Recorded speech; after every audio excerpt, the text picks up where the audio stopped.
Buenas tardes, estimados amigos. Pues bienvenidos a Salud 360, dándole las gracias al doctor Héctor Balcácer y a su estimada madre, la licenciada Neri Esteves, por permitirnos estar con ustedes hoy aquí en la tarde. Hoy vamos a hablar de un tema sumamente interesante y que ha estado en la vanguardia en los últimos tiempos, y es sobre unidad de cuidados intensivos. Anoten sus preguntas, ténganlas por ahí para que con la experta que vamos a tener en el día de hoy podamos llenarlas de todas esas interrogantes que tenemos. Les voy a leer algo, escuchen un momentito lo que dice. Durante las últimas décadas, la medicina intensiva ha tenido un importante desarrollo, demostrándose que la atención por médicos y otros profesionales expertos en esta disciplina se asocia a menor morbi-mortalidad. Y miren que voy a decir qué quiere decir esa frasecita ahí. Que precisamente esos pacientes que son de extremado cuidado, los que necesitan una atención más cercana, son los que necesitan estas unidades de cuidados intensivos y que se necesitan expertos, que se llaman médicos intensivistas, pero no solamente ellos, sino que además necesitamos licenciadas en enfermería, que sepan tratar adecuadamente este tipo de pacientes, terapeutas respiratorios y, en fin, un gran número de profesionales para poder dar esa asistencia que necesitan los médicos o los pacientes en este caso. Y termino esta frase que dice: esto ha generado, creen esas unidades de cuidados intensivos, un incremento importante de los profesionales que trabajan en ellas, con la posibilidad de que más pacientes accedan a terapias de soporte vital avanzado. Y vamos a hablar con la doctora Ingrid Herrera, que es especialista intensivista, y nos va a hablar como toda una experta de qué es lo que quiere decir eso de soporte vital avanzado y quiénes son esos pacientes que deben ir a la unidad de cuidados intensivos y cuáles son esas patologías que ameritan ir ahí.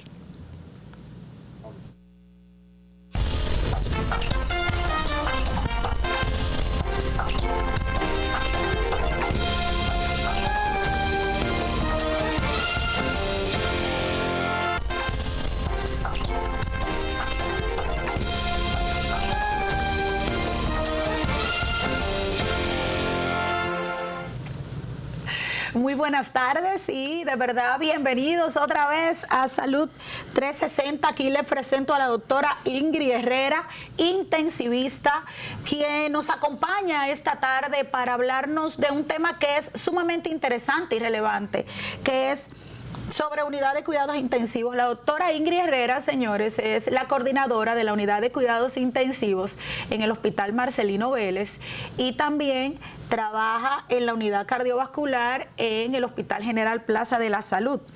Ingrid, cuéntale a los amigos televidentes qué es lo que es eso de una unidad de cuidados intensivos. Vamos a ver. No, primero, buenas tardes. Muchas gracias, doctora, por la invitación. Para mí es un placer estar al lado suyo, que aparte de mi amiga, es mi maestra, mi mentora. Gracias.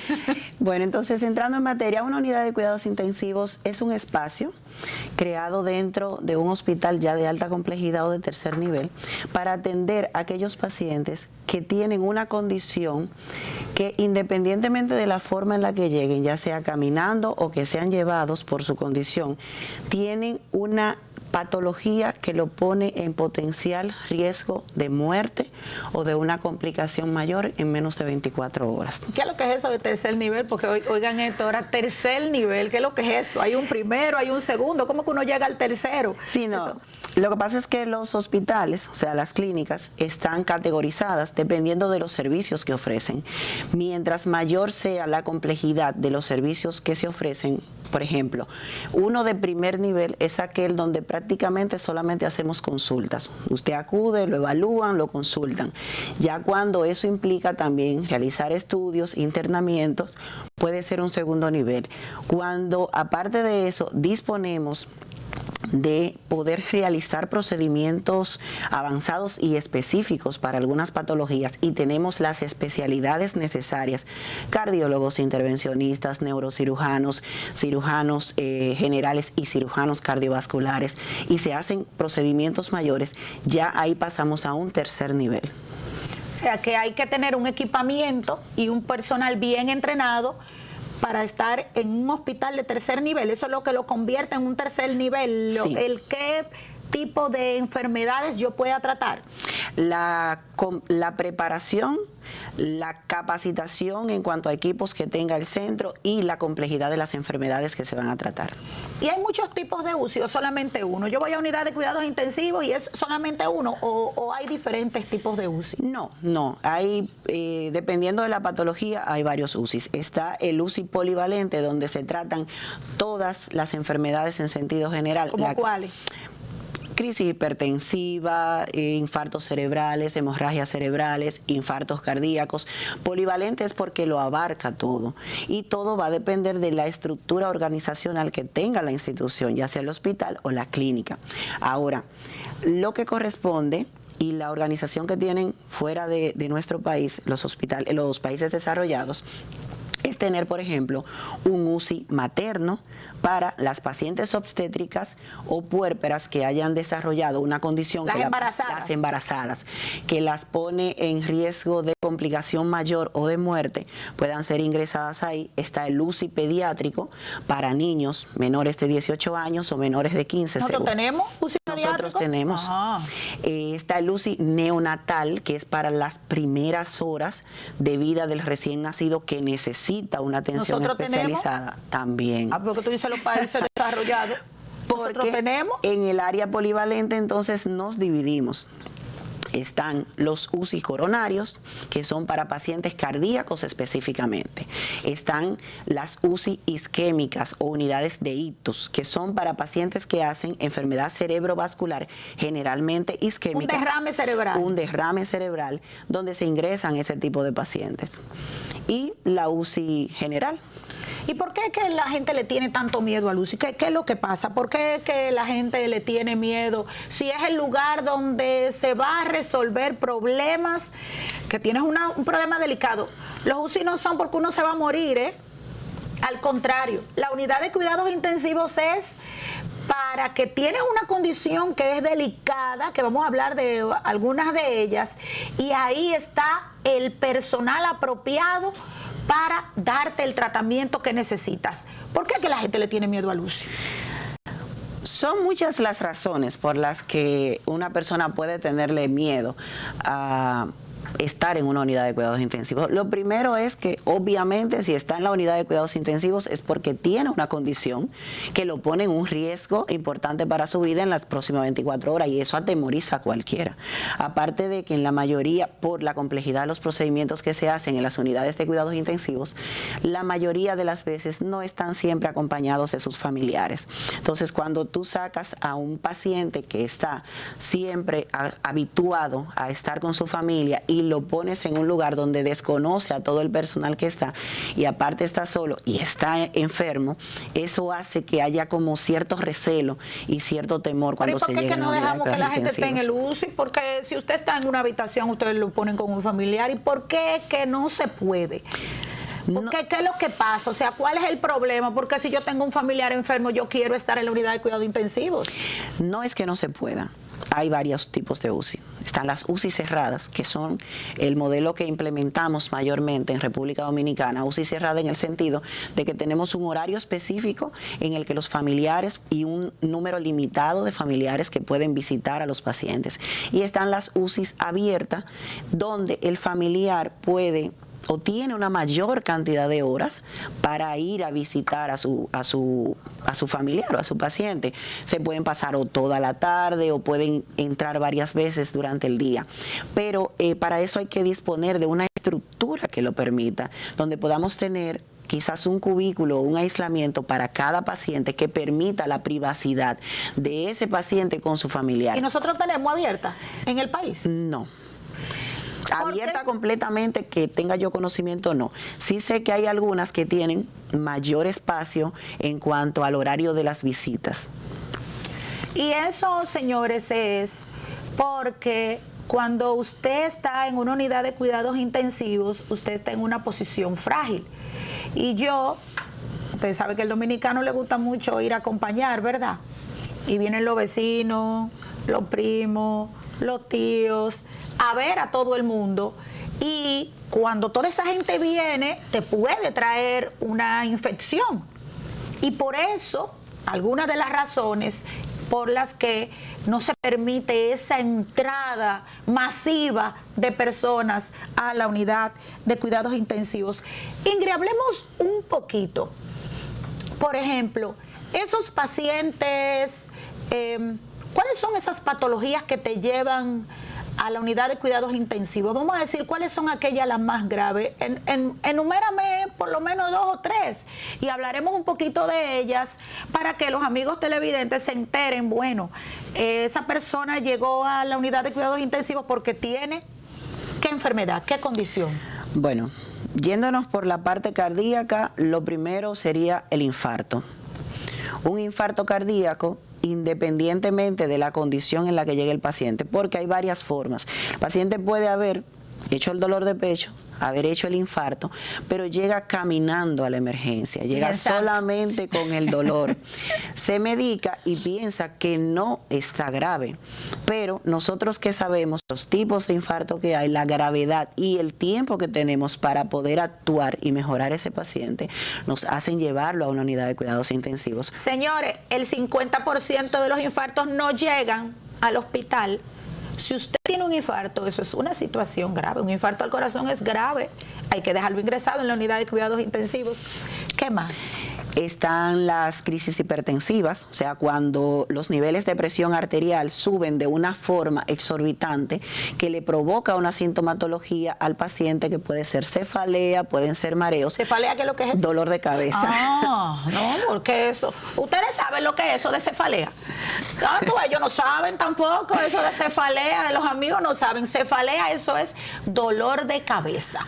¿Qué más? Entonces llegaste... Bueno, llega con dolor de cabeza, el dolor de cabeza puede ser muy intenso o puede ceder, el mareo también puede ser intenso, pero hay manifestaciones y hay complicaciones que pueden suceder si esos niveles tensionales no se controlan, como son que el paciente haga un infarto cardíaco, un infarto cerebral, que es el derrame, como la gente lo conoce, una hemorragia cerebral también, y eso lo pone en un riesgo de muerte inminente. Entonces hay la necesidad muchas veces de utilizar fármacos que no se pueden utilizar ni en una emergencia ni en una sala, que debe ser monitorizado, y por eso se lleva el paciente en crisis hipertensiva a una unidad de cuidados intensivos. Entiendan bien, una crisis hipertensiva, así como dijo la doctora Ingrid, la presión está muy alta y como la sangre, ustedes saben, está en los vasos, esa presión tan alta puede romper los vasos. Si rompe aquí arriba en el cerebro, es un derrame cerebral, una hemorragia cerebral, y el cerebro no está listo para esa hemorragia cerebral. Entonces ustedes oyen, ¡ay, está en coma! Eso es una situación grave. Por eso esos pacientes que llegan con los niveles de presión muy altos, y además con otras sintomatologías, deben ir a una unidad de cuidados intensivos. ¿Qué más debe ir a una unidad de cuidados intensivos? En el caso de las embarazadas, no se toman los niveles tensionales igual que en un paciente normal. Yo puedo tener perfectamente 150-90, 15-9, como la gente mayormente lo maneja, en un paciente normal, y eso manejarlo de una forma tranquila. En una embarazada, y eso la pone en riesgo de desarrollar eclampsia, o sea, son convulsiones que presentan, y hay la necesidad de tenerla monitorizada, tanto por ella como por su bebé, si no se puede desembarazar en ese momento. Tengamos un momentito ahí, en eso de la embarazada. Señores, que a los intensivistas, déjenme contarles que cuando vemos a una mujer embarazada con esa presión alta, nos entran como unos temblores y nos ponemos nerviosos. ¿Y qué es lo que está pasando con esa presión? Y andamos por controlarle la presión. ¿Se mueren muchas mujeres por esa presión alta? Lamentablemente sí, porque algunas veces pasa inadvertido, algunas veces lamentablemente no le hacemos caso. No le hacemos caso, el nivel de educación no nos permite o pensamos que puede ser una cosa que se puede mejorar con un acetaminofén en la casa, empiezan a tener síntomas y piensan lamentablemente que es algo que se les va a quitar en un momento. Ya cuando llegan a una emergencia o a donde su médico que le da seguimiento, llegan en condiciones un poco deterioradas y lamentablemente en el embarazo todas las enfermedades evolucionan a peor y más rápido que en un paciente normal. ¿Y hay alguna sintomatología así que cuando llega y dice embarazada, estoy embarazada, digamos que 20 semanas, ¿hay algún síntoma que ponga a los médicos más en alerta y de una vez le quieran tomar la presión y saber si la tienen alta? ¿Hay algún síntoma? Bueno, los que hemos tratado pacientes embarazadas ya como que las reconocemos. Hay un término que se utiliza mucho que es abotagada, porque la paciente se hincha, se dematiza, normalmente empieza por los pies, pero es como que toda la cara, las manos, las piernas empiezan a dematizarse, aparte de que ella empieza a manifestar que ha tenido cefaleas, que ha tenido dolor de cabeza, que ha tenido epigastralgia, que es dolor de estómago, náuseas, mareos. Ya esos son síntomas de alerta para nosotros. Una paciente que llega con esos síntomas y que tiene los niveles tensionales debe ir inmediatamente a una unidad de cuidados intensivos. Señores, las embarazadas es nuestro talón de Aquiles. Es un estado en el que uno está muy delicado. Y hay que tener en cuenta, si usted llegó a una unidad de cuidado, a una emergencia, vamos a decir así, y le encontraron la presión alta, no diga que eso se me va a bajar y se va a ir por ahí, porque eso le puede costar la vida tanto a usted como al niño. Hay que tener cuidado.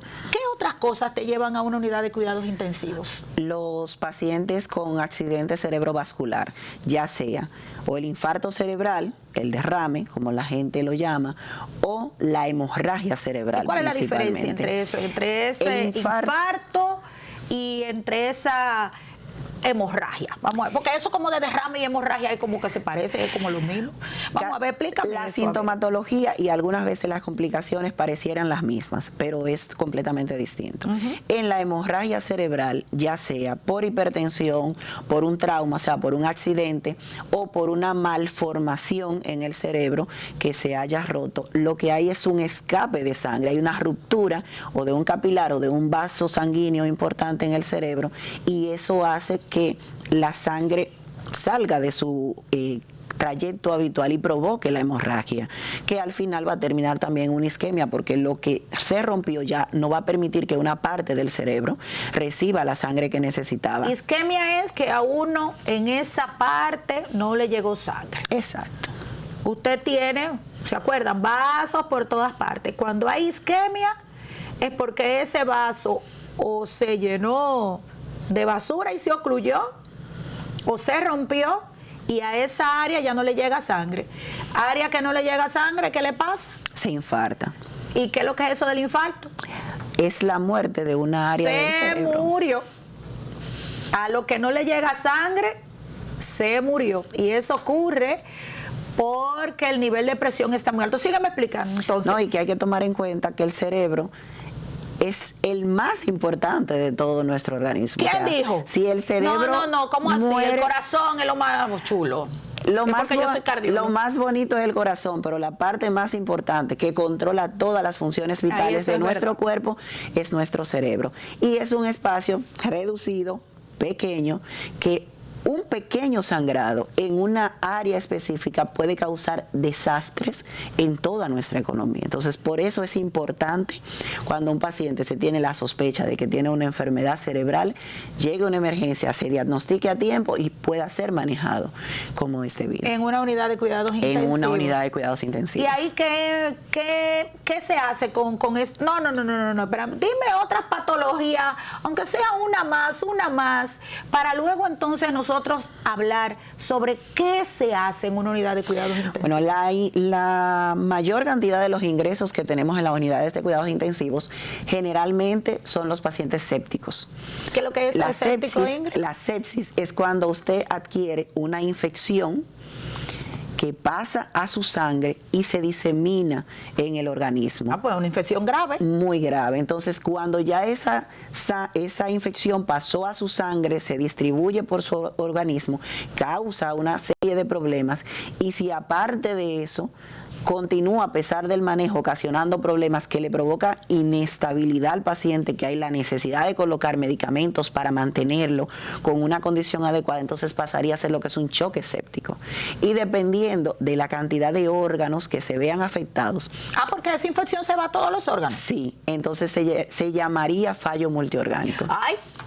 Sí. Cuando uno dice, oye, eso de fallo multiorgánico es como varios órganos, eso significa que esa infección que fue a la sangre, imagínense, en la sangre, pasa por todas partes. Y usted tiene afección en cualquier parte del cuerpo, esa infección, y se le pueden dañar los riñones, y se le puede dañar el hígado, y se le puede dañar el corazón también. O sea, sin ánimos de ser alarmista, vamos a poner un ejemplo. Ay, mi madre. Usted empieza con una infección de orina. Ajá. Tiene disuria, mal de orine, como la gente lo llama. Eso que le molesta la orina. Que le molesta la orina, le pica, van pasando los días, la infección continúa, y usted decide ir al médico. Cuando va donde el médico, le hacen un examen de orina y encuentran que la infección es un poco grande. Le mandan a hacer un cultivo e identifican un germen. Vamos a decir, en el peor de los casos, y es lo que mayormente ocurre, usted no continúa con el tratamiento. Entonces, o sea, le dieron el tratamiento, pero usted no lo llevó. Exactamente. Qué bonito. Sus defensas naturales se van agotando. ¿Qué pasa? Que ese germen que estaba exclusivo del sistema urinario encontró la forma de colarse en el torrente sanguíneo y de ahí pasa a otros órganos. Y encontramos el mismo germen, o que propició que usted se debilitara tanto que otro germen llegara a su pulmón y le provoque una neumonía. Empezamos con una infección de orina. Entonces, el riñón también empezó a fallar. Y de repente el hígado también. Y cuando venimos a ver, por una simple infección de orina maltratada, ya sea por descuido o por la razón que fuera, el paciente está de una sepsis, pasó a un choque séptico y a un fallo multiorgánico. Pero si uno llega a un fallo multiorgánico ya, entonces ya. Son pocas las probabilidades de recuperación después de un fallo multiorgánico, pero han habido casos. Y por eso usted llegó con una sepsis, es una infección ya generalizada en el cuerpo, y desde que eso se identifica, usted va a una unidad de cuidados intensivos para poderlo recuperar. Señores, vaya, ustedes están anotando esas preguntas de unidad de cuidados intensivos, eso hay que anotarlo y tenerlo ahí, porque hay muchas cosas que necesitamos saber para que cuando nos digan, usted va a una unidad de cuidados intensivos, no crea usted que no, que es que ya me morí, no, es a darle la oportunidad de recuperarse, porque tiene una situación realmente delicada. ¿Qué te parece, Ingrid, si hemos hablado de algunas patologías que son las que te llevan a unidad de cuidados intensivos, pero cómo está compuesta una unidad de cuidados intensivos? ¿Cuál es el personal que está en una unidad de cuidados intensivos y cuáles son esos, como dirían los pacientes, aparatos que debe haber en una unidad de cuidados intensivos para uno decir, esa es una unidad de cuidados intensivos poderosa y en la cual nosotros podemos tratar la mayoría de las patologías graves? Bueno, lo primero que hay para muchos médicos y para los pacientes, yo creo que del hospital, ellos entienden que la peor área es la unidad de cuidados intensivos. ¿Pero cómo va a ser? No. Por el temor y el desconocimiento. Para mí es lo mejor que se ha inventado. Es el área que yo adoro, es donde me gusta trabajar. En una unidad de cuidados intensivos, lo básico, una cama que permita dar posición y una posición adecuada para el paciente, ventilador mecánico para el paciente que necesite soporte respiratorio, tenga la posibilidad de tenerlo a pie de cama, monitorización completa de sus niveles tensionales, su ritmo cardíaco, su presión, temperatura, y con eso es básicamente una unidad de cuidados intensivos. Todo lo tenemos dentro, que no haya que salir a buscar nada. Oxígeno a pie de cama, aspiración a pie de cama, aire a pie de cama. Pero yo siempre he dicho que las unidades de cuidados intensivos no son ni cuatro paredes ni equipos, son seres humanos tratando a seres humanos, y es un ser humano que es especial porque Dios como que elige al personal que va a trabajar en una unidad de cuidados intensivos, un personal que se entrega. Todo el personal sanitario, tanto médicos, enfermeras, bioanalistas, todos tienen una vocación de un servicio, o sea, una vocación de servicio, pero el personal que trabaja en una unidad de cuidados intensivos sabe que trabaja con la parte más difícil del ser humano. Es el momento en el que está en mayor riesgo de muerte, en el que tiene mayor angustia, y aparte de tener que mostrar su preparación académica, también hay que mostrar la parte humana de la que estamos hechos, porque hay que ser amigo, hay que ser madre, hay que ser hermano, hay que estar con ese paciente, porque eso es parte del tratamiento que nosotros ofrecemos. Cuando hablas de monitores y de que le tomamos, ahí sabemos de manera prácticamente continua, ¿no? Cómo andan los niveles de presión, cómo andan los latidos del corazón, la saturación que se puso tanto de moda con el COVID. Me faltó eso. Ay, sí, te faltó la saturación. Me faltó la saturación. Yo creo que todo el mundo supo de unidad de cuidados intensivos con el COVID. Empezaron a contar las camas que tenemos de COVID, de unidad de cuidados intensivos por los COVID. ¿Tienes una idea de alrededor de cuántas camas, siempre hacen falta, pero más o menos cuántas camas hay en el país de unidad de cuidados intensivos? El número específico realmente no lo sé. Sé que son pocas para la cantidad de enfermos que hay, porque siempre hay una lista importante de pacientes que necesitan unidades de cuidados intensivos y lamentablemente no hay cama para tanta gente enferma. Y en el COVID, desgraciadamente, se demostró la gran necesidad que hay y que había en ese momento de que hubiera no solo unidades de cuidados intensivos, sino especialistas en cuidados intensivos que pudieran ofrecer los servicios que esos pacientes necesitaban. Muchas cosas han mejorado a raíz de la pandemia, se han aperturado más unidades, se ha contratado y se ha intentado especializar a una mayor cantidad de personal sanitario, tanto médicos como enfermeras, y de adquirir tanto equipos como estudios que antes no teníamos a la mano, para que sea un mejor servicio el que uno le ofrece al paciente que llega. Esperamos que no llegue otra pandemia para que nos tenga que enseñar todavía. No, la pandemia es cada 100 años que llega. Nuestras cada 100 deficiencias, años. Pero cada 100. Esta sirvió para que las unidades de cuidados intensivos, quizás no que se realzara su importancia, pero que sí se notara que eran necesarias y que era necesario el personal de la unidad de cuidados intensivos al momento de tratar a un paciente crítico. Dependiendo de la patología, ¿se monitoriza diferente en una unidad de cuidados intensivos? Claro que sí. ¿O todo el mundo es igual? Ya me dijiste claro que sí. Bueno, ¿cómo es eso? Claro que sí, porque en un paciente que está despierto, que no tiene problemas respiratorios, que vamos a decir un paciente que llegó infartado, lo que a mí me preocupa en ese paciente es mantener niveles de presión adecuados, por lo tanto debo mantenerlo monitorizado, ver su ritmo cardíaco, que no me esté haciendo cambios en el electrocardiograma, por eso lo mantengo monitorizado. Y por último, la saturación, que como usted dice está de moda, pero porque se afectan los pacientes cardíacos. No es lo mismo que en un paciente que vaya por una neumonía grave, que termine, o por un choque séptico, o por un trauma cráneoencefálico, o por una hemorragia que termine en ventilación mecánica. A ese paciente, aparte de eso, yo tengo que hacerle otro tipo de monitorización. Está la monitorización invasiva, donde yo mido una presión arterial invasiva constante y puedo sacar otros parámetros que me van a decir la hemodinamia, o sea, cómo se está comportando por dentro y que también está funcionando el tratamiento que se le está implementando. Uno se da cuenta rápidamente. La pregunta pregunta es, ¿cuántos días puede durar uno en una unidad de cuidados intensivos? O sea, eso es, yo llegué y a los 2 días estoy bien y me voy. ¿Cuántos días dura uno en una unidad de cuidados intensivos? Eso depende de la razón que lo llevó. Ajá. O sea, usted llegó por una crisis hipertensiva a una unidad de cuidados intensivos y la finalidad nuestra es controlar sus niveles de presión, sacarlo a la sala, ya luego que está controlado y que está demostrado que usted no va a hacer un rebote, o sea, que no le va a volver a subir de repente y que no hay riesgo de muerte inminente, lo mandamos a una sala donde su médico de cabecera le va a continuar el tratamiento, le va a dar seguimiento y luego lo egresa. Eso pudiera ser 2 días, 3 días.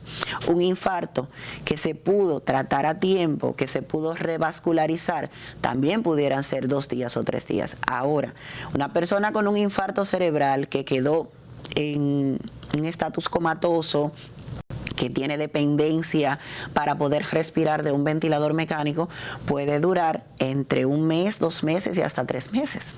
Wow, mucho tiempo, ¿no? En una unidad de cuidados intensivos. Ustedes se pueden imaginar la angustia que tiene un familiar cuando tiene su paciente en la unidad de cuidados intensivos y se da cuenta que pasan los días y que ese mensaje que damos los médicos no es muy alentador. Eso va creando realmente una angustia que uno tiene empatía.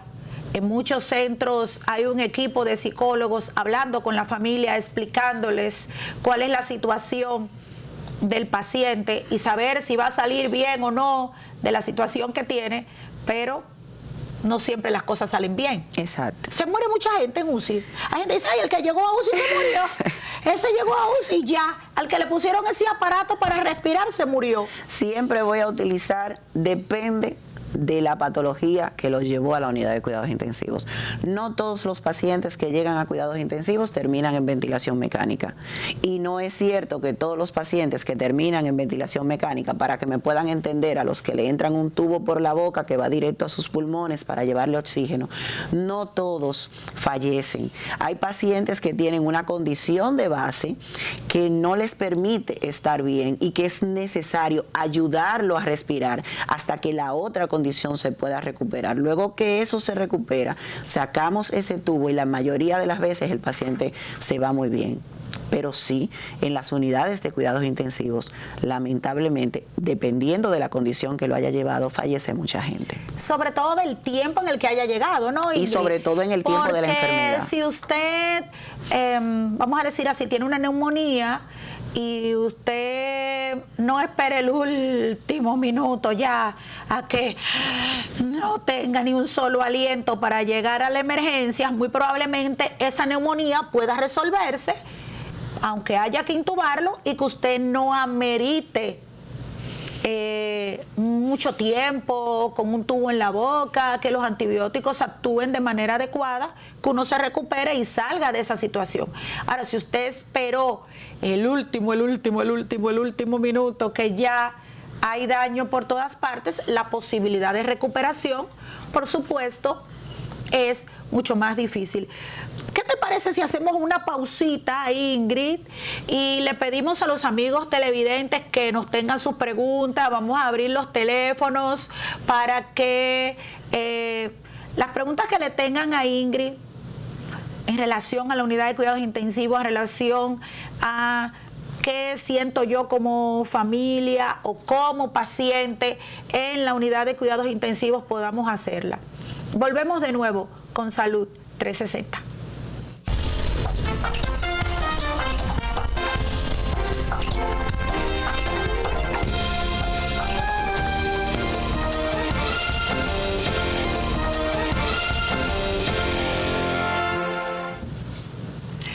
Ingrid, bienvenidos a Salud 360, nueva vez, el que nos está viendo ahora, que se conectó en este momentito. Ingrid, volviendo a ese tema de la intubación, que ya Ingrid explicó que la intubación es cuando a uno le ponen un tubo por la boca que va hacia los pulmones y lo ayuda a respirar. ¿Por qué que la gente le tiene miedo a la intubación, Ingrid? Realmente es un proceso traumático para el que lo ve, porque al momento de realizarse el paciente realmente no se da cuenta. Eso tiene todo un protocolo. O sea, yo estoy dormidita. Cuando me ponen ese tubo yo no siento nada. Si no está bien dormido, no siente nada, no se da cuenta de nada. Normalmente nosotros hablamos, si el paciente, obviamente si la condición del paciente permite y él está despierto, hablamos, le explicamos lo que vamos a hacer para que no se asuste cuando empecemos entonces el proceso contrario de extubación, que es el retiro del tubo. Pero no deja de ocasionar mucho temor el saber que usted no puede respirar, y aunque es una necesidad que tiene, el mito de que todo el que se intuba, de que todo el que le introduce en ese tubo por la boca no se va a despertar más no nunca. se va a despertar más nunca y se va a morir, cuando se tiene eso en la cabeza y aparte de no ser explicado y tiene una condición de gravedad, eso causa mucho temor y quizás es por eso. Pero señores, pero no le tengan miedo a eso, que si le decimos que hay que intubarlo es porque lo necesita, y la mayoría de la gente se despierta y sale bien. Exactamente. De eso, ¿tendremos alguna llamadita con alguna pregunta? No, todavía. Señores, ¿y cómo es? Ustedes no están atentos ahí a preguntarle a Ingrid algunas cosas. Pues déjenme yo seguirle preguntando. Otra de los temores que tiene la gente en la unidad de cuidados intensivos es precisamente al no despertar y a la soledad. Háblame un poco de eso, o sea, ¿cómo hay algo que nosotros como médicos podamos hacer para ayudar en ese sentido, tal vez hablándoles, explicándoles? Sí, hay muchos estudios que se han publicado ya sobre lo que es la vida post-UCI. Los peores. ¿Cómo así? Sí. La vida post-UCI, ¿qué es lo que es eso? Cuando un paciente ha estado en una unidad de cuidados intensivos, lamentablemente por todo lo que tiene que vivir, por todo lo que tiene que ver que otros pacientes viven, le causa cierto trauma. Es como un estrés postraumático, así más o menos es como se ha descrito. Y siguen, en muchos casos, no tienen una recuperación total. Y parte de lo que sugieren los estudios es que quizás el estar solos, el estar aislado de su familia o el ellos sentirse solos, a pesar de estar acompañado de un personal, tanto médico como de enfermería, hace que esos traumas sean mayores. Una forma que nosotros tenemos de aliviarlo es interactuar más con nuestros pacientes, explicarle si el paciente está despierto, cada procedimiento que se vaya a realizar, cómo lo vamos a hacer, por qué lo estamos haciendo, de una forma llana, comprensible, haciendo que el paciente esté lo más tranquilo posible y lo más en conocimiento. Eso le va a permitir hacerse una idea de que todo lo que se está haciendo es por su bien y que él va a salir de esa situación en la que está. Pero ven acá, Ingrid, porque fíjate una cosa. Las unidades son abiertas y entonces estamos todos uno ahí al lado del otro. Y tú ves que el de al lado hizo un paro. Sí. Señores, una parada es una parada, eso es un corredero que no quieran ustedes saber, eso es un corredero. Y viene, me hizo una arritmia, se paró y corre, y viene, me pongo yo atrás, ven, reanímalo, y el otro, vamos a intubarlo. Y yo estoy aquí acostado malo. Dime. Aunque es un momento sumamente estresante, como usted lo dice, no solamente para el paciente que está mirando, sino para el personal. Y hemos recibido entrenamientos, tratamos de organizarnos, tratamos de hacer una dinámica de trabajo que todo el mundo sepa lo que tiene que hacer sin armar tanto alboroto. Aún así, el alboroto es un poquito grande. Sí. Entonces, es muy traumático. Un corredero, eso se llama un corredero, en buen dominicano, eso se llama un corredero. Es muy traumatizante para una persona que está acostada en una cama, que sabe que está en cuidados intensivos porque su condición es de gravedad, y que de repente su vecino de al lado haga una parada, haya que intubarlo de emergencia o fallezca lamentablemente, eso le ocasiona un trauma al que está al lado. Entonces, siempre hay que tomar las medidas. Primero, tratar de que el alboroto no sea tan grande, pero si lo fue, que en la mayoría de los casos lo es, hay que volver a hablar con el que está despierto. Hay que explicarle lo que pasó, hay que decirle y aclararle que la situación del paciente que tenía al lado no es el mismo. Eso era de lo que hablamos al inicio. O sea, las UCIs de nuestro país, no todas son divididas por cubículos que permitan la privacidad entre un paciente y otro, y eso va también a limitar que lo que le pasa al de al lado usted lo pueda observar. Son UCIs abiertas de paredes, donde están bien apartados, que permiten una privacidad, que permiten el trabajo, pero que usted visualiza lo que pasa al lado, o por lo menos por escucha puede saber todo lo que está pasando alrededor. Y no le pueden poner a uno como un televisorcito ahí en la UCI, a ver si uno se entretiene un chin, yo no sé, se pone a ver Salud 360 los viernes a las 4 de la tarde y uno se entretiene como para tener menos estrés. Hay terapias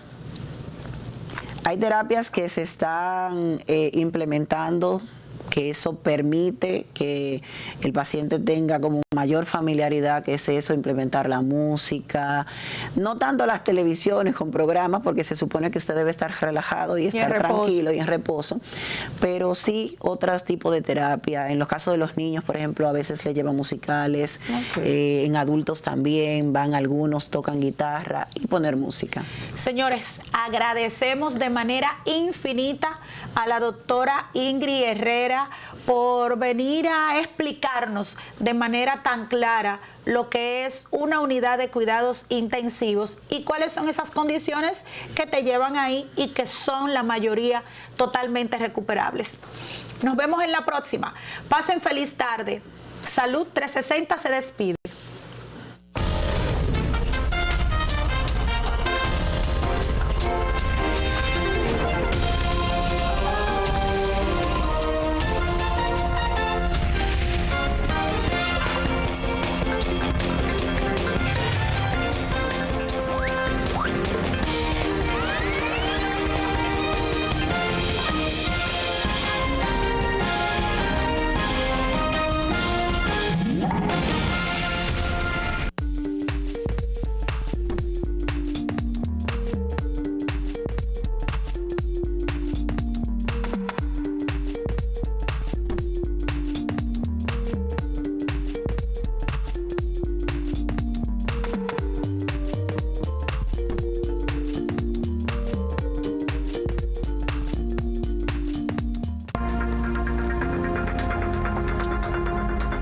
Radio América ha puesto a su disposición este espacio Línea Directa. Mi nombre es Esmeralda Mancebo, donde estaré acompañándole a usted como ciudadano que desee hacer una denuncia sobre algún derecho que se le esté vulnerando o sobre una situación que esté pasando en su comunidad o a alguien ha llegado a usted que esté documentada y que usted la quiera exponer. Y aquí estarán las líneas para que usted lo pueda denunciar y exponérselo al gran público. Kermax, el centro de servicio automotriz más grande, moderno y completo de la República Dominicana. Representante exclusivo de Yokohama, la mejor goma del mundo. Una rueda de alta gama para conductores exigentes en deportes, circuitos y carreteras convencionales, con protección al medio ambiente y productos ecológicos de aceite de naranja contra la contaminación. Yokohama tiene excelente diseño y amplia trayectoria en competencias internacionales de automovilismo. En Kermax, usted tiene además alineación, balanceo, cambio de filtros y aceite, baterías y mecánica ligera. Excelentes atenciones. Kermax, el centro de servicio automotriz más grande, moderno y completo del país, en la cuchilla de la Kennedy con San Martín. Ya puedes descargar nuestra app Canal Trap y disfrutar de nuestra programación en vivo donde quiera que te encuentres. Solo entra al App Store de Apple y al Google Play Store para Android.